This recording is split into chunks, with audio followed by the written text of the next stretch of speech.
यह कहानी है आरूही और एक गुड़िया की। एक दिन की बात है, आरूही सुबह पार्क में टहलते हुए जा रही थी। तभी उससे एक रोती हुई बच्ची मिली। आरूही ने उससे रोने का कारण पूछा तो लड़की ने बताया कि वह जिस गुड़िया से खेल रही थी वह इसी पार्क में कहीं खो गई है।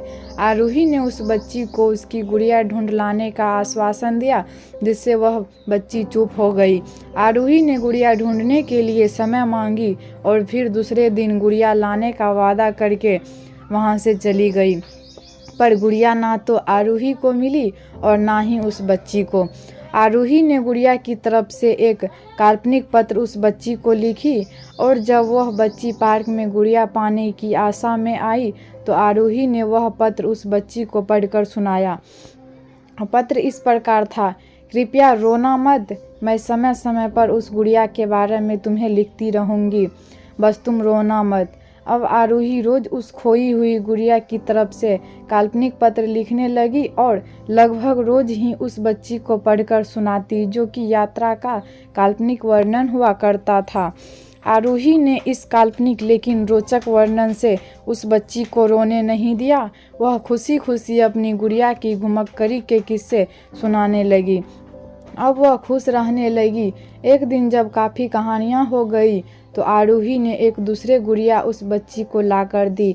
जाहिर है वह गुड़िया बदली हुई थी। उस बच्ची को अपनी खोई हुई पुरानी गुड़िया जैसे नई लगी तो वह आरूही की ओर देखने लगी। आरूही अनजान बनते हुए गुड़िया में चिपकी एक चीट को निकालकर पढ़ने लगी। उसमें लिखा हुआ था, यह मैं ही हूँ, तुम्हारी वाली गुड़िया जो पार्क में खो गई थी।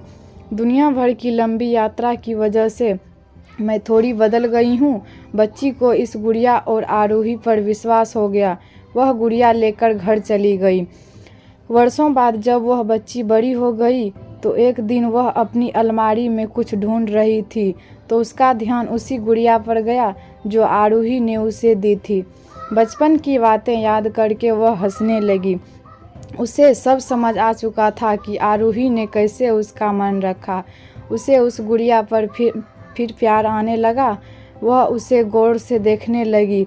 तभी उसकी नज़र गुड़िया की फ्रॉक की आस्तीन पे छुपे एक छोटे से पत्र पे गई। उसने बड़ी व्याकुलता से उस पत्र को निकाला और पढ़ने लगी। पत्र में साझे में यह लिखा हुआ था, हर वह चीज़ जिससे तुम प्यार करती हो कभी ना कभी तुमसे खो जाएगी और जो तुम्हारे पास होगी वही तुम्हारे लिए सच्चे रूप में बनी होगी।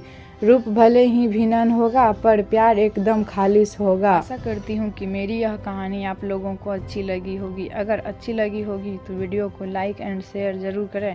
साथ ही चैनल को सब्सक्राइब करें ताकि मेरी आने वाली वीडियो की नोटिफिकेशन सबसे पहले आप तक पहुँचे।